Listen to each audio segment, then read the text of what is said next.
ऐसे ही ऐसे जब 20 साल पहले मैं खड़ा हुआ था ऐसे किसी ऑफिस में जाके, तो मुझसे पूछा गया था कि क्या है। किसी डायरेक्टर के असिस्टेंट ने पूछा था क्या है। मैंने कहा एक्टर है। बोले दिखने से तो लगते नहीं हो एक्टर हो। तो क्या होता था कि इंडस्ट्री में हमेशा ये चलन था कि एक्टर हीरो जो होता है वो 6 फुट का होता है और गोरा होता है और लंबा चौड़ा बल्ले छल्ले होते हैं। मतलब हम तो बस ऐसे ही चले गए थे, ऐसा ऐसा ऐसा समझता था वो। और शिप्रा, मैं ये आपको यकीन दिलाना चाहता हूँ इस चीज का कि मेरे खुद के रिश्तेदारों ने भी, जब मैंने उनसे इच्छा जाहिर की कि मैं एक्टर बनना चाहता हूँ, तो उन्होंने भी मुझे डिमोरलाइज किया कि पहले शक्ल तो देख ले अपनी, क्योंकि 5 फुट का छोटा पतला दुबला सा आदमी, काला कलूटा। मुझे खुद को पता नहीं था कि इंडस्ट्री में मेरा क्या हाल होगा, बट एक जिद थी,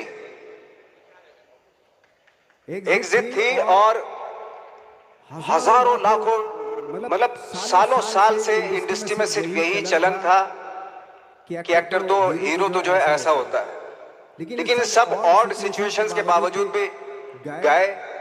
लेकिन एक चीज मेरे दिमाग में थी कि जो सब कर रहे हैं वो नहीं करना है, तो अलग क्या करूं, अलग क्या होना चाहिए। उसके लिए ट्रेनिंग की जरूरत थी, जो मैंने नेशनल स्कूल ऑफ ड्रामा में आके ट्रेनिंग ली। 3 साल मैंने एक्टिंग की पढ़ाई की वहां पे, और अपनी क्राफ्ट के बारे में समझा कि एक्चुअली इस पर्सनैलिटी में अगर मैं लोगों को इम्प्रेस करना चाहता हूं, उसके लिए एजुकेशन की बहुत जरूरत है।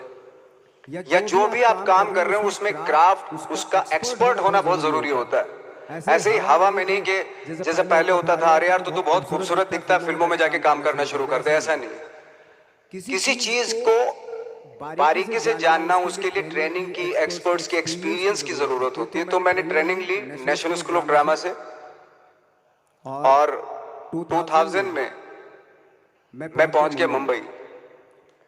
मुंबई पहुंचने के बाद जब हम किसी ऑफिस में जाते थे, आई थिंक उससे पहले चलन नहीं था बिल्कुल भी। हम लोग गए, जैसे मैंने बताया कि ऑफिस में खड़े हो के, भाई हम एक्टर हैं, काम दोगे क्या। तो बोले पहले हुलिया तो देख अपना तू। तो ये हर बार सुनने के लिए मिलता था, और वो बात भी सही थी, क्योंकि उससे पहले कभी कोई आपने देखा नहीं होगा कोई इतना बड़ा, कोई इतनी सी पर्सनैलिटी का 5 फुट 6 इंच का आदमी, पतला दुबला सा, मरियल सा, कि कभी ये इस तरह के लोग एक्टर भी बन सकते हैं, हीरो भी बन सकते हैं, स्टार भी बन सकते हैं। ऐसा चलन था ही नहीं। मैं कॉन्फिडेंट था बिकॉज ऑफ माई ट्रेनिंग। मैंने ट्रेनिंग ली थी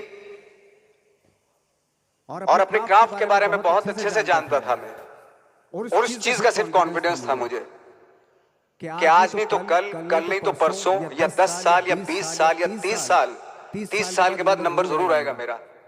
मैंने कभी भी अपने को टारगेट नहीं किया, टारगेट नहीं दिया मैंने कि अगर 2 साल ट्राई करके देखता हूं उसमें, अगर हो गया तो ठीक है, वरना कोई दूसरा फील्ड अपना लूंगा। ऐसा कभी नहीं। जिस चीज का पैशन होता है, जज्बा होता है, अगर आप दिल से चाह लो ना, तो पूरी दुनिया झुक जाती है उसके ऊपर। उसको पूरा करने के लिए पूरी कायनात एक हो जाती है कि इस आदमी की जिद के लिए, इस आदमी की जिद के आगे झुकना पड़ेगा, और पूरी दुनिया झुकती है आपकी जिद के आगे। लेकिन आपको जिद्दी होना पड़ता है, आपको बहुत सारे सेक्रीफाइस भी करने पड़ते हैं, क्योंकि ये आपने चाहा है। परीक्षा देनी पड़ती है आपको, जितना बड़ा इम्तिहान होगा उतनी बड़ी परीक्षा भी देनी पड़ेगी। आसान काम नहीं है। छोटे छोटे टारगेट बनाएंगे तो छोटों में निपटारा हो जाएगा। हमेशा अपने आप को टारगेट बढ़ा दो। तो उसके लिए हमेशा अपने आप को अनकंफर्ट जोन में डालो, कि जो इम्पॉसिबल है उसको पॉसिबल करने की शिद्दत, पैशन आपके अंदर होने चाहिए, वो हो जाता है। आज जो दुनिया में इतने सारे एक्सपेरिमेंट हुए हैं, ये सिर्फ इसी बिना पे हुए हैं, पागलपन के जरिए ही हुए हैं ये सारे एक्सपेरिमेंट। एक मैंने कहीं सुना था कि जब आप एक्सपेरिमेंट करते हैं तो फेलियर भी होते हैं, कई बार फेलियर होते हैं। कोई एक एक्सपेरिमेंट करने के लिए, कोई एक चीज करने के लिए बहुत बार हमने भी झेला है, बहुत बार फेलियर हुए हम लोग। लेकिन एटलीस्ट हमें इतने सारे फेलियर होने से इतने तरीके पता चले कि इन तरीकों से सक्सेस नहीं मिल सकती। फॉर एग्जाम्पल, एडिसन ने जब बल्ब का आविष्कार किया तो 100 बार एक्सपेरिमेंट किए अपनी जिंदगी में। 100 बार एक्सपेरिमेंट करने के बाद जब उसको पता चला कि अरे फॉर्मूला तो ये था बल्ब बनाने का, तो एटलीस्ट उसको ये, उसके साथ साथ उसको ये भी पता चला कि 100 जो तरीके हैं, 100 तरीकों से बल्ब नहीं बनता, ये भी पता चला उन फेलियर्स में उसको।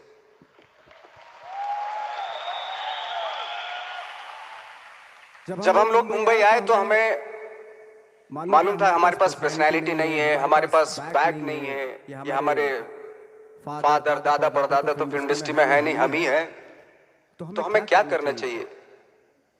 इसलिए लोगों के बीच में घुसे रहते थे, आम लोगों के बीच में घुसे रहते थे, उनका एक्सपीरियंस सुनते थे, उनको ऑब्जर्व करते थे। तो आई थिंक मेरे पास 15 साल तक, 10-12 साल तक कोई काम नहीं था। जैसे आपने बताया कि बहुत ही 10-10 सेकंड के रोल करके घर में आके बैठ जाए, तो पूरे साल खाली बैठे रहते थे हम लोग। लेकिन एक चीज थी कि लोगों के बीच में रहते थे। लोगों के बीच में रहने से ये एहसास हुआ हमें कि तरह तरह के लोग हैं, लेकिन हमारी इंडस्ट्री में सिर्फ एक ही तरह की एक्टिंग होती है। हजारों करोड़ों लोग हैं इस दुनिया में, लेकिन एक्टिंग सिर्फ एक ही तरीके से होती है हमारे यहाँ। तो मुझे लगा यार ये मैं तो ट्रेन भी हूँ, मुझसे अपनी आर्ट भी आती है, और हजारों लोगों को मैं ऑब्जर्व भी कर रहा हूँ, तो ये तो सबसे अच्छा सूत्र है। इससे तो मैं बहुत कुछ कर जाऊंगा। तो जब ये सूत्र पता चला मुझे कि अब मैं ये जो हजारों लोगों को मैंने ऑब्जर्व किया है, अब जब भी मुझे कोई रोल मिलेगा उन्हीं में से वो एक इंसान होगा।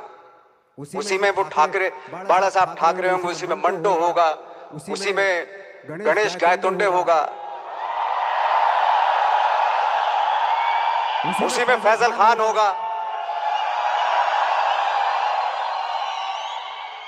उसी में माजूमदार साहब होंगे। तो इस तरह के ये कब हुआ?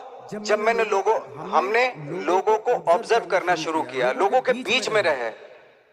मैं 15 साल के बाद जो मेरी लाइफ थी जिसमें खाने तक को नहीं मिलता था, अब फॉर्चुनेट अपने आप को समझने लगा था कि थैंक गॉड कि मुझे ऐसे लोगों के बीच में मुझे रहने का मौका मिला। तो कभी भी आई थिंक मुझे लगता है कि कभी भी जब आप स्ट्रगल कर रहे होते ना, वो एक मौका होता है आपके पास, वो एक चांस होता है आपके पास कि कैसे उसमें आप अपना ऑब्जर्वेशन, एक्सपीरियंस, जब आपको काम मिलेगा वो उसमें लगाएंगे आप। तो मेरी लाइफ बहुत ही, आज जब मैं सोचता हूं कि यार ये तो बहुत ही अच्छा हुआ था जो 15, 10, 12 साल मैंने बिना काम के गुजारे, जो लोगों के बीच में रहा था, मैं आज वो काम आ रहा है मेरे। जहां जरा सा कोई कैरेक्टर मिलता है तो आदमी इसलिए कनेक्ट करता है उनसे कि उनको लगता है कि यार ये तो मेरे पड़ोस का ही, आसपास का ही ये बंदा। मैंने देखे हैं इस तरह के लोग। आई थिंक यही हमारी सबसे बड़ी जीत है एज एन एक्टर।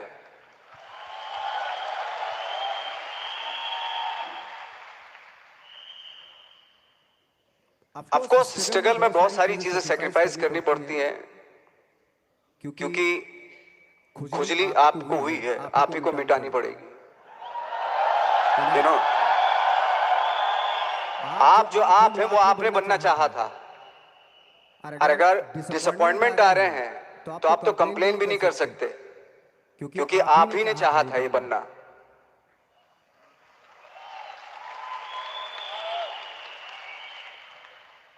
तो बस यही था कि 10-12 साल तक मैंने सोचा था, 10-12 साल जब स्ट्रगल हो गए तो मेरे बहुत ज्यादा वो भी हुआ कि यार छोड़ के चले जाते हैं, कुछ काम मिल नहीं रहा है, क्या हो रहा है कुछ पता नहीं, आई डोंट नो मिल पाएगा या नहीं मिल पाएगा। फिर ये होता था कि नहीं, मेरी मदर जो है ना एक लेटर लिखती थी मुझे हमेशा। तब मोबाइल नहीं आए थे, पेजर आए थे, तो पेजर यहाँ पे लगा के चलते थे हम लोग। जब उनको मालूम हो जाता था कि भाई बंदा जो है ना थोड़ा सा फ्रस्ट्रेशन में है, डिप्रेशन में है क्योंकि काम नहीं मिल रहा, तो मेरी माँ मुझे एक लेटर लिखती थी। उसमें लिखती थी कि लिखने के बाद एक लास्ट में लिखती थी कि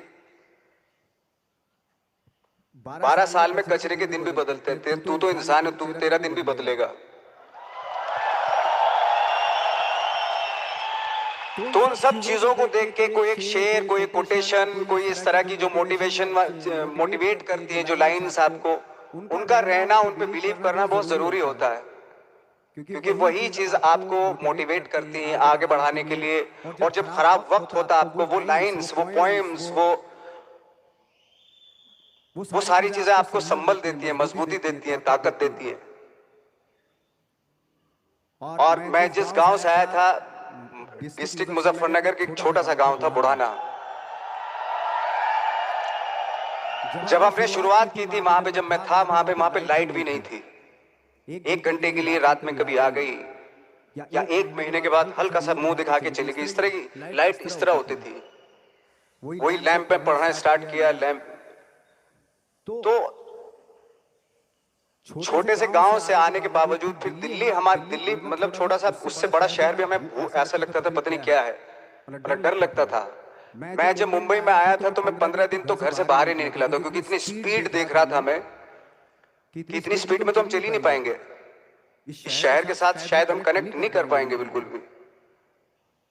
तो इस तरह के डर थे। लेकिन ऐसी जगह पे आ गए थे कि अब जाना भी मुश्किल था। तो मतलब वापस नहीं जा सकते थे। वापस इसलिए नहीं जा सकते थे कि बहुत सारे डर थे। वापस अगर चले गए तो थिएटर के जो मेरे दोस्त थे वो बोलते, क्यों भाई वापस आ गए तुम भी? जैसे बहुत सारे लोग वापस आ रहे थे, तुम भी वापस आ गए, चलो लग जाओ, ठीक है। गांव में इसलिए नहीं जाता था अपने कि जो पहले ही बोलते थे वो लोग के शक्ल तो देख ले, फिर हार के उनके सामने चला गया तो क्या बोलेंगे अब? हमने वो तो वही बोलेंगे कि हमने तो पहले मना किया था कि मत जाओ। क्या सूरज शक्ल तो थोड़ा ही थी तुम्हारी स्टार बनने की, एक्टर बनने की? तो ये बहुत सारे डर थे जिसकी वजह से मैं अपने ना तो गांव जाता था, ना जहां से ट्रेनिंग ली थी दिल्ली से, ना वहां जाता था। मैं जो भी है मरना जीना मुंबई में ही होगा। रही बात सक्सेस की, सक्सेस अगर 30 साल बाद भी मिलेगी उसके लिए भी मतलब तैयार रहना चाहिए। सक्सेस की कोई डेट नहीं होती, कोई तारीख नहीं होती, कोई टारगेट नहीं होता कि इतने ही दिनों में मिल जाएगी।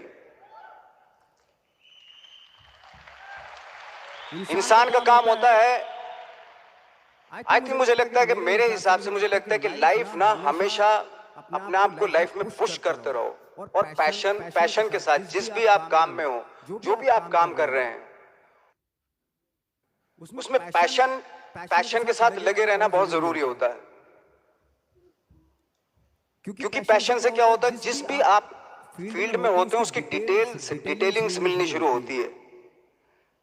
जैसे जब आप समंदर में देखते हैं, समंदर की जब गोता मारते नीचे जाते हैं तो आपको एक धीरे धीरे बहुत कुछ दिखाई देना शुरू।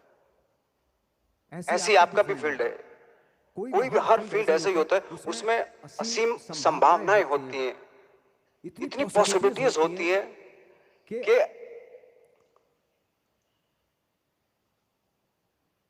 आई थिंक दुनिया का हर काम में इतनी पॉसिबल। सिर्फ अगर एक दर्जी है पैंट सीता है, 1000 तरीके के पैंट सी सकता है अगर वो चाहे तो।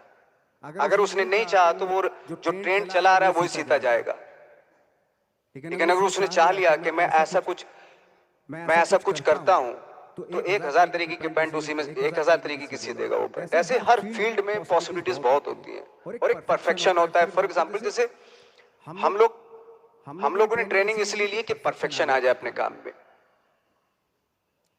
जैसे एक मैंने एग्जाम्पल सुना था कि ये छोटी छोटी चीजें जो मैं बता रहा हूं, ये क्योंकि मैंने बचपन में सुनी थी, उन पे दिमाग, उन्हीं को अपनी लाइफ बना के आगे बढ़ा तो आज यहाँ पे हूं। इसलिए वो छोटी छोटी चीजें बहुत काम आती है, उनको सुनना बहुत जरूरी होता है इंसान के लिए। बताते हैं कि एक बहुत बड़े, पता नहीं ये सच है झूठ है, मुझे नहीं इतना ज्यादा नहीं मालूम, बट कोई बहुत बड़े इंसान हुए लेकिन वो पहले मोची थे, जूता सीते थे। लेकिन जूता जहां से सीते थे ना वहां से कभी फटता नहीं था। वो भले दूसरी जगह फट जाए लेकिन वहां से नहीं फटता था, क्योंकि उसका पैशन था जूता सीना। काम भले वो है वो, लेकिन उस काम में भी उनका पैशन है। तो इसी वजह से वो इतने पॉपुलर होते चले गए कि यार जूता फट गया लेकिन सिलवाना वहीं जाके है, क्योंकि वहां अगर उन्होंने सी दिया वहां पे जिंदगी भर वहां से जूता नहीं फटेगा। तो छोटी छोटी चीजों में ये जो परफेक्शन, पैशन, ये सारी चीजें होती है जो आपका आगे बढ़ाती है, बहुत आगे ले जाती है। लेकिन उसके वही है, कुछ चीजों का होना वाकई बहुत जरूरी होता है। फिर एक्सपीरियंस आपका, आपकी नॉलेज। जैसे मेरा मानना है कि मैं कभी, मैं आई एम सॉरी टू से, बट मेरा खुद का मानना है कि मैं लक पे बिलीव नहीं करता हूं। मेरे सामने आज तक मेरे सामने लकीली कोई चीज नहीं हुई कि मैं लकीली यहां तक पहुंच गया। आज जो आप प्रोमो देख रहे थे, जो क्लिपिंग्स देख रहे थे मेरी, मैं लकीली नहीं पहुंचा हूं यहाँ पे। मैंने उसके लिए मेहनत की है, मैंने उसके लिए नॉलेज इकट्ठी की है, मैंने उसके लिए ट्रेनिंग ली है। अगर लक पे डिपेंड करता ना मैं, तो अपने एक रूम में रहता, देखते हैं यार लक जब होगा तो हो जाएगा, ऐसा थोड़ा ना होता है।